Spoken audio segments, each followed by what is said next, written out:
Welcome to the Seniors Rock Show, presented by the Law Office of Michael Robinson, PC, on News Radio Wham 1180. The Seniors Rock Show, a lively weekly discussion shining a bright light on aging with fun, entertainment, and important info for all adults. Join in with your comments or questions. Call or text 222-1180 or 1-800-295-1180. Now from the News Radio Wham 1180 studio in downtown Rochester, here's your host, Joanna Palvino. Hello, I'm Joanna, your host for the next hour, here with my weekly co-host, estate planning and elder law attorney Mike Robinson. Jeff Flaherty of Wise Home Energy is our guest today, and he's an expert, and he's going to be telling us about some money-saving energy conservation tips and ways to keep yourself cool this summer in your home. So stay tuned for that. But before we talk to Jeff, we'd like to recognize Memorial Day and the different ways that you can recognize this very important holiday. I'll start by giving credit to Harris Funeral Home for the wonderful series of emails I've been getting from them, and from Rick Harris, actually, and the family there. And it's where I get this information about Memorial Day. It's where I got it, so I wanted to give them credit. I'm sure many of you remember past years where you could spend part of your weekend watching the Indianapolis 500. It actually goes back to May 30th, 1911. That's a lot of years. And in previous years across our great nation, parades were held on Memorial Day traditionally to honor fallen heroes. Actually, Doylestown, Pennsylvania, had been having these parades since 1868. So many national cemeteries used to have events planned throughout the day, and you could go there and pay your respects. A lot of those have gone to streaming. So they have small ceremonies online as well. Today, fast forward, you can look for information on the internet or television for Memorial Day remembrance events. And your local VFW or American Legion will also be good resources. Please remember, event cancellations or modifications don't mean that the holiday itself is canceled. Things are changing lately, but you can recognize Memorial Day at home by flying a flag. Mike, you might want to play some patriotic music, read a Memorial Day article or a book or something. Just take some time and reflect. Talk to others about the sacrifices made by our veterans, especially young people. We need to make them remember too, and make sure that this, we always remember them. This way, those great sacrifices that they made, those soldiers of our country, will always be remembered, and the importance of this holiday too. So, Mike, I know you read the Declaration of Independence every year on the 4th of July. So I'm wondering, do you have a tradition around Memorial Day? Yeah, nothing real specific, Joanna. I did used to go to parades when my kids were in them. They were always in scouts or marching band or something like that. And, of course, we have parades again this year after a 2-year hiatus. But, I just, as you said, reflection, I do always take time to think about what is Memorial Day. And it's not just about furniture and appliance sales and picnics and parties, although I am not suggesting it's inappropriate to have picnics and parties. Anytime people get together to enjoy each other's company, that's a good thing.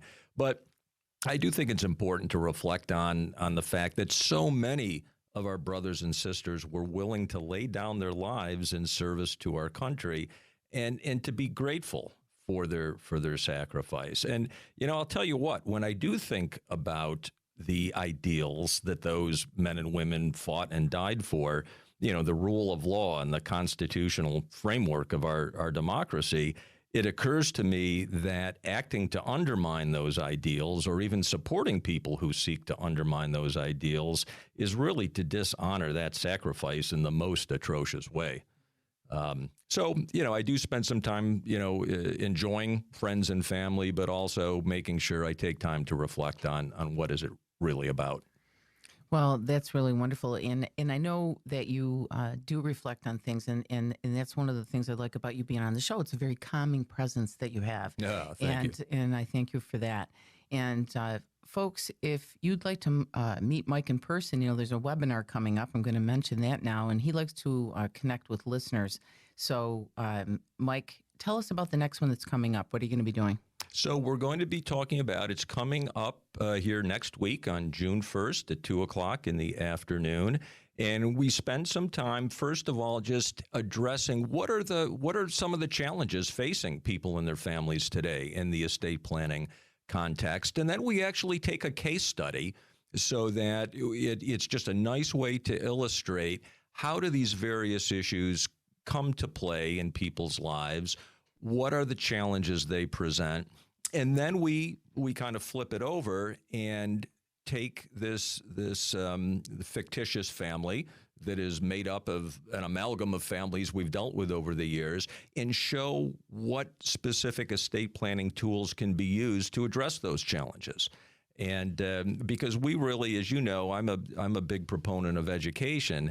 And it's just when people are educated about what are the real issues, what are the options, then they're empowered to make the best decision for themselves and their family. Oh, I love it. And it's a 90-minute estate planning lesson, basically, and it's packed with important facts, like you said, Mike. And, you know, there's a lot of secrets to protecting your family home and nest egg, and I've learned them from coming to a couple of your webinars and other people that I know that have gone, and every single one of them have said, packed with information. So there is no obligation, folks. If you'd like to register for the next one on June 1st, it's mrobinsonlaw.com or call the office at 374-5210. And you won't regret it. That is true. And the one thing I would say, we do have, if everybody, not everyone can always make the schedule, so we do have a recording of the webinar that people can request. But if you're able to make it live, I do recommend it because we do have a live question and answer session. And very often, in fact, pretty much every time, people on the webinar ask great questions, and it allows me to clarify some things that maybe didn't come across as clearly as we would hope.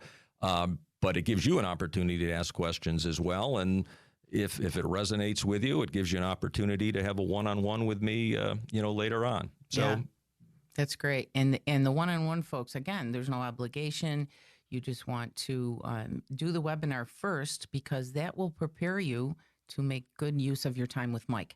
So it's a wonderful way to learn about estate planning and the new laws because the things are changing all the time. So depend on a good estate attorney or Mike Robinson and check out this webinar. But please take care of these things and create some peace for your family later in life. And we'll be right back with Jeff Flaherty, a home energy expert with great tips on keeping your home cool. And he is a cool guy. So Jeff Flaherty is up next on Radio Wham 1180 and the Seniors Rock Show. You're listening to the Seniors Rock Show. You might know our guest's voice from his commercial that asks, warm in your home, followed by an inviting pick up the phone. That's the voice of Jeff Flaherty, owner of Wise Home Energy. A Wise Home assessment from Jeff is every homeowner's tool to better energy conservation and sometimes a rebate from New York State. Jeff is a nationally recognized Energy Star contractor, and he's shared his expertise with us and given us tips many times to keep our home safe and energy efficient on the show. So we're really happy to have him back today, and I'd like to welcome Jeff Flaherty of Wise Home Energy right now. Great to see you, Jeff. Joanna and Mike, it's great to be back here in the wonderful seat in the Seniors Rock Show. Well, we're really looking forward to hearing your tips today on staying cool this summer because it is getting hot out there and hearing if there are any rebates to take advantage of. So let's start with the first obvious question. It's getting hot out there. What are some tips, Jeff, to stay cool in your home? Well, thank goodness it is finally getting hot out there. One of the easiest things we always recommend that people do is to stop the direct sunlight from coming in their home. Those sun's rays can, we often hear of cooking an egg on a sidewalk, and you can really heat up a home with that direct sunlight. So you want to pull those blinds or really stop that sun from coming in.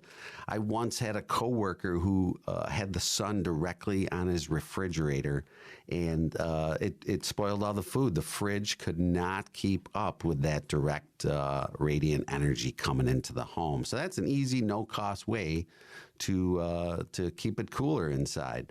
When we get to central air conditioners, we always want to recommend that people keep the outdoor condenser unit free of any debris, foliage, grass clippings. You clean those off because that air has to circulate around to get rid of the heat on that condenser. So that's a nice, easy do-it-yourself type thing. And for the folks that have window units, we want to make sure the window air conditioner is pitched properly outside so that water drains out of the home. I've seen many walls that have been really damage from the water just kind of pooling on the window, or worse, pitching inside. So that's a good health and safety building durability tip. But also, when you have those window units, typically they're in double hung windows, so when you lift up that window, now you've got a gap at the top of the window where the other top sash is. You want to stuff that with some type of removable foam to really stop the air from transferring there. You're cooling the air. You don't want the outside air to come in. So those are some nice, easy ways to save yourself some money and keep your home cool. A good tip, and that's probably that last one that's overlooked by a lot of folks too. I want to throw something in here, Jeff. I have tinted windows because we have big windows in the living room, and we put the tint on there, and that really blocked the sun a bit, but we can still see out. So that was a nice way to do it, right? Is that good? Yeah, the tint is great, and there are many different levels of tinting. I think in the past there's been some codes with the police on tinting car windows, and you can tint. Yeah, well, that's really, not happening anymore. Right. I don't see anybody getting arrested for that.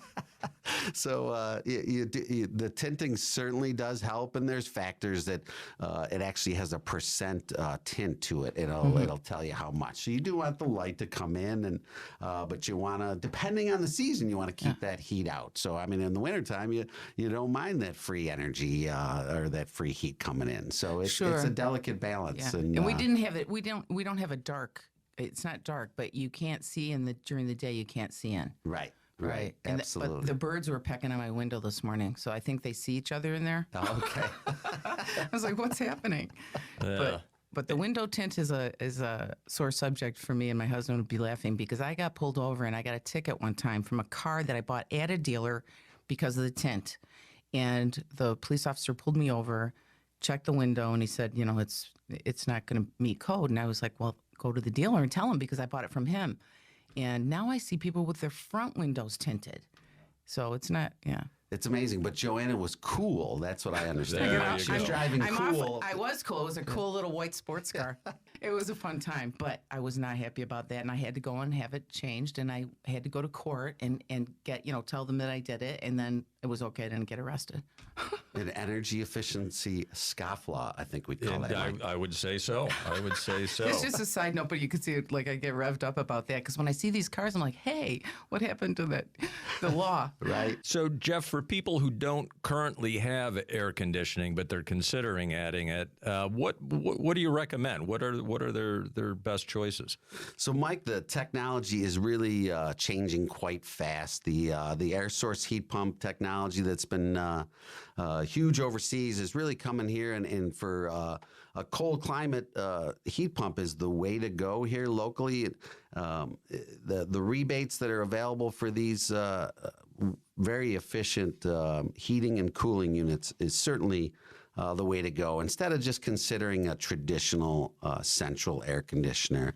What is a heat pump? I mean, I don't know what that is. So a heat pump is something that just moves heat from one area to another. So your refrigerator is kind of a heat pump. It doesn't actually cool the space in the refrigerator. It actually removes the heat and distributes it behind the refrigerator on those coils back there. Okay. I see. And that's different, Jeff, from the heat pumps that are installed in the ground, correct? Right. So those are ground source heat pumps. So they're using the ground to either extract heat or get rid of heat. That's a great technology too. It's a little more robust on the wallet there. It's sure. But those are the two heat pump technologies that are on the energy efficiency front here: the geothermal and the air source heat pumps. Gotcha. Well, thanks for explaining that. I'm sorry, Mike, go ahead. No, I was just going to say, and I guess, there's some home developments where, gas, for example, isn't an option. It is with some of the rules that are taking place. I mean, the technology and the laws kind of match together, and we're seeing moratoriums on natural gas because the powers that be are really pushing this energy efficiency technology. So we've had some developments call us up and say that we can't have gas. So what do we do? And we're consulting with them on how these air source heat pumps are great technology, and they're more comfortable too. So they have a more of a variable output for heat and cooling. So it's a great product. Good. More options are always good. And speaking of good, I love when you explain about opening the windows in the basement or not opening them, because I think a lot of people probably get in little arguments about that. Fill them in. Right, absolutely. When you open the windows in the summertime, it's too hot and humid, and if you're air conditioning, you don't want to do that. Keep those windows closed, especially if you're using a dehumidifier. Very good. And hey, we're going to be right back with Jeff in a moment. Stay with us. We're the Seniors Rock Show on News Radio Wham 1180. And welcome back. I'm estate planning and elder law attorney Mike Robinson, here with host Joanna Pelvino, and we're continuing our talk with Jeff Flaherty of Wise Home Energy. Jeff has also been a longtime supporting sponsor of the Seniors Rock Show, so thank you, Jeff, for that.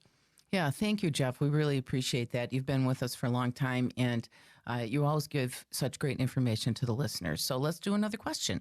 We saw you recently won another National Energy Star Contractor of the Year award, so congratulations on that. And we wonder, how do you do that? How do you win these awards? Thank you. I stand here and it looks like it's all me. I wish I could tell you that's the truth, but what a tremendous team we have at Wise Home Energy.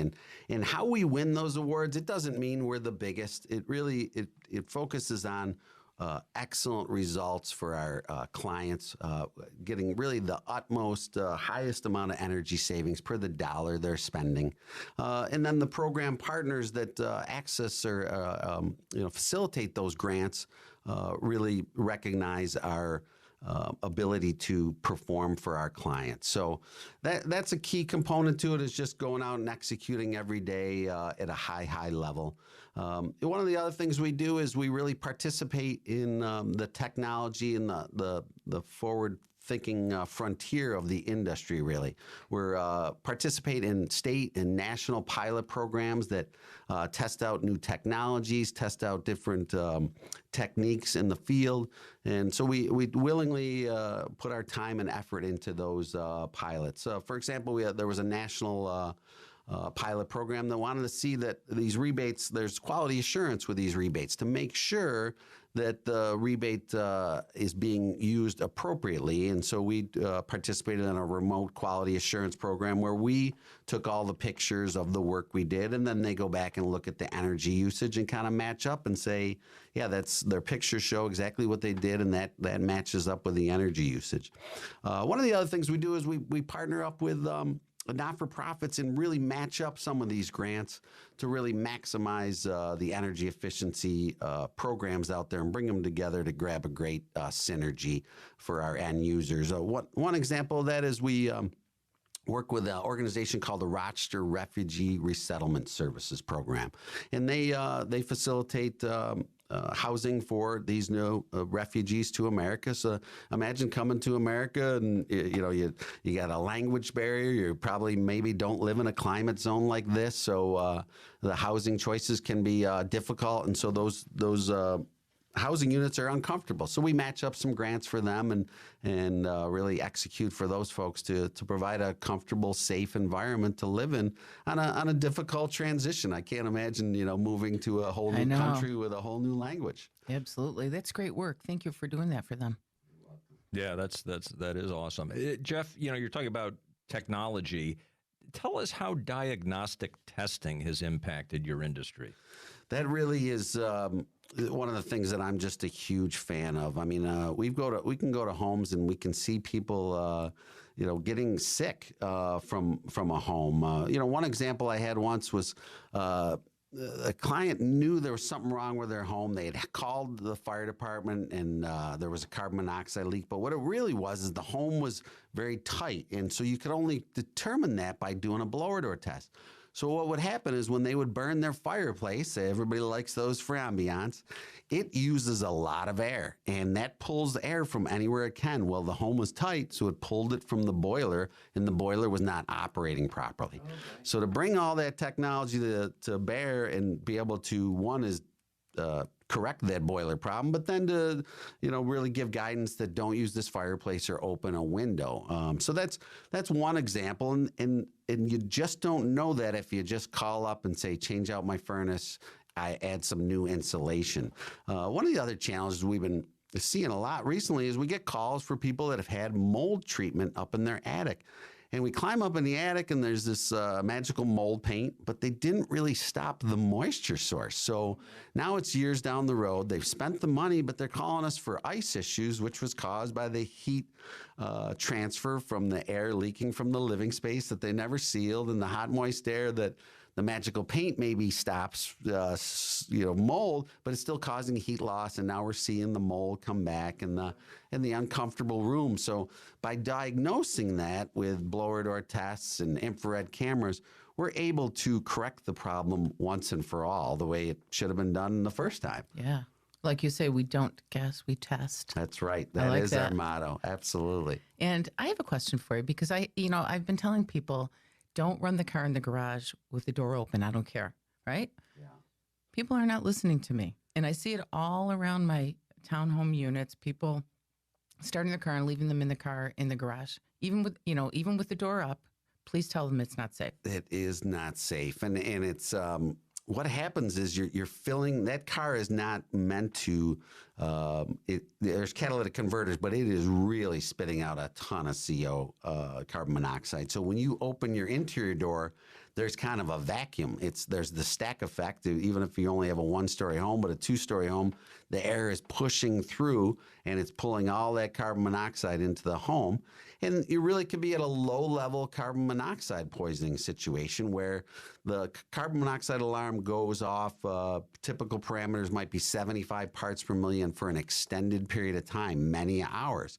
But you could be getting low-level carbon monoxide exposure that doesn't have that fall over ill effect right away, but it has longer term problems with, they're really starting to think that, some heart problems are coming from these low level carbon monoxide exposures. Wow. So it's quite dangerous. Yeah, it makes sense. I mean, it just makes sense that it's going to go in the house. So thank you. I just wanted to clarify that for those of you who didn't believe me. Absolutely. Yeah, and we always recommend a carbon monoxide monitor, which is actually going to tell you how much carbon monoxide in a digital readout is in the home, where an alarm doesn't have the digital readout and just goes off after those many hours of exposure. So that's the best bet. What about NYSERDA? What about we talked about rebates? Are there any special programs going on now? Yeah, the program is great. So we pay a fee off our utility bills if we're at RG&E, NYSEG, or National Grid, and these fees go into a pot that is meant to be used for energy efficiency. So these are for upgrades of insulation, air sealing, heating and cooling if it's air source heat pumps. So it's specific to what the house needs, and then we match it up to the particular rebate that's available. And it's always best to look at the whole home and not just one aspect. But those rebates and grants and incentives are there, and it's best to explore them to get the best bet for your investment. So, folks, you should call Jeff Flaherty at Wise Home Energy. He does know which ones would work for you. And you can go to wisehomeenergy.com, right? Or you can call Jeff or text him. 585-270-5836. Very good. And there's that voice, folks. You recognize it now, right? Thank you, Jeff, for being on the show. We really love it when you come in. And have a good long weekend. Thank you for having me. And we'll be right back on News Radio WHAM 1180. When you've lost movement, flexibility, strength, or balance, traveling a long distance for physical therapy seems like a bad decision. That's why Agape Physical Therapy has a convenient location near you, east side or west side. And there's a new location in Pittsford with Aqua Therapy. Let Agape Physical Therapy and wellness professionals customize a treatment program for you to help you recover quickly.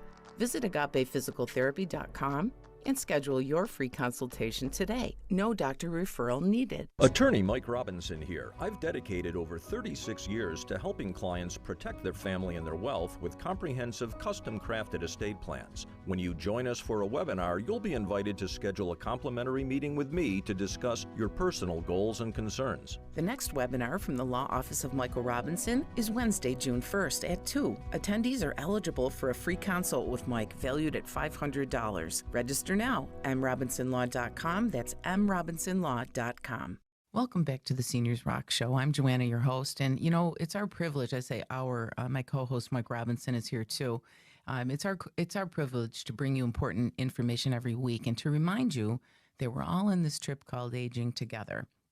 And speaking of together, if you'd like to get out, see the latest in physical therapy equipment, the Aqua Tank is super cool. Then mark your calendar for Agape Physical Therapy's open house at their new Pittsford location on Monday, June 6th from 12 to 2. Agape is hosting to celebrate their new location with giveaways, and they're going to have some snacks, and they're inviting everyone to come in, and they've got vendors there too, and those vendor friends include massage therapy, acupuncture, chiropractic care. Easy for you to say. And Pilates. Everyone is welcome at Agape Physical Therapy's open house event at 141 Sully's Trail in Pittsford on Monday, June 6th from 12 till 2. And if you want more activities to enjoy, I'm going to remind folks that you can go to lifespanrochester.org, and they're continuing, we've talked about this before, they're continuing their information and inspiration series for older adults and caregivers. These free workshops come virtually or in person, and I guarantee you'll expand your mind and strengthen your body with some of these classes. The online classes, by the way, are closed captioned.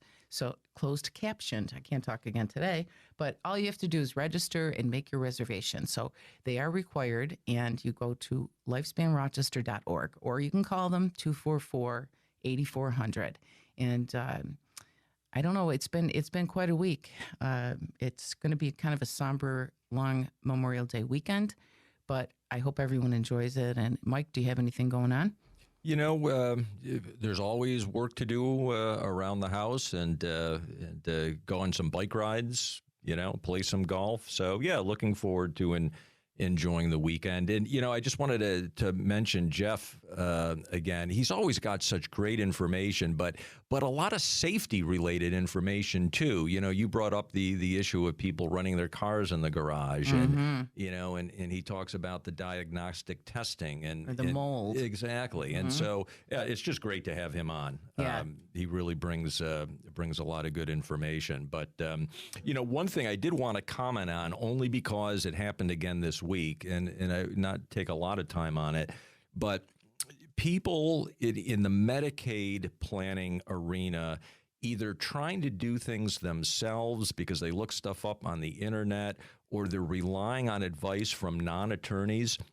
We once again had someone come in the office who had gotten themselves into a lot of trouble because of that. And when I say a lot of trouble, I mean, they're not going to be arrested or anything like that, but they're losing a ton of money. That's not good. The nursing homes in our area today, anywhere from $14,000 to $18,000 a month, and oftentimes more, especially if memory care is involved. And it's just, folks, it's not worth trying to take a shortcut here. It can absolutely be devastating financially. And no. And what do you recommend they do? We'll talk with a qualified elder law attorney. And again, there's several of us in town. And it's a great group. I know all of them. They're all good people. They know what they're doing. So whether it's me or any one of those attorneys, take the time to consult with them, get the right information, and understand what your real options are. And, it's the best way to address it. And I'll ask you something, Mike. If they don't know a specific attorney, obviously they would know your name. But if they don't feel comfortable going directly to someone, is there any organizations they can go to? Like, aren't there like New York State attorneys associations or anything like that where they can get some direction? Well, one place to look at is actually your county bar association. Monroe County certainly does, and I think most do now, have a list online of attorneys in their areas of practice. So that's certainly, a place to start. I will say, though, just because someone says they do that work doesn't necessarily mean they're an expert at it or that they do a lot of it. So I think it's worth, talking to people. If you know someone who's done that planning, who did they use? Were they happy with the results?